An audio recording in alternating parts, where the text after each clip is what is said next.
పాక్ అనేది ఎంత దివాలకోరు దేశం అంటే అక్కడి ప్రజల చేత ఎన్నుకోబడ్డ ప్రధాని ఆకులాంటోడు. ఇంకేదో అనుకున్నారు అంటే చారులో కరివేపాకు అన్నమాట.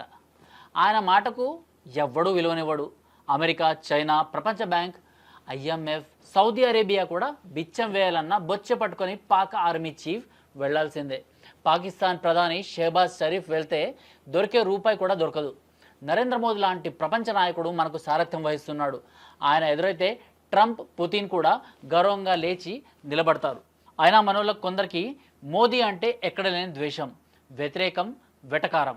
సరే అనకూడదు కానీ ఓసారి షెహబాజ్ షరీఫ్ లాంటి కరివేపాకు పిఎం దొరికితే అప్పుడు తెలుస్తుంది ప్రపంచ దేశాల ముందు అవమానం ఎలా ఉంటుందో అని. ప్రస్తుతం అంతర్జాతీయంగా పాక్ పరిస్థితి ఎలా ఉందంటే ఓ ఉగ్రవాద ఉన్మాద ఊరకుక్క, దట్స్ ఆల్. పట్టించుకునేవాడే లేడు.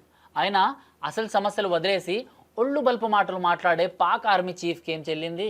ఆ మధ్య పిచ్చి పిచ్చిగా ఊగిపోయిన పాకిస్తాన్ ప్రధాని మేం భారత్ను బీట్ చేస్తామన్నాడు. లేదంటే తన పేరే మార్చేసుకుంటానని ఛాలెంజ్ చేశాడు. వాడికి ఇప్పుడున్న పేరే దండగా, మళ్ళీ దాన్ని మార్చుకొని పీకేదేముందని.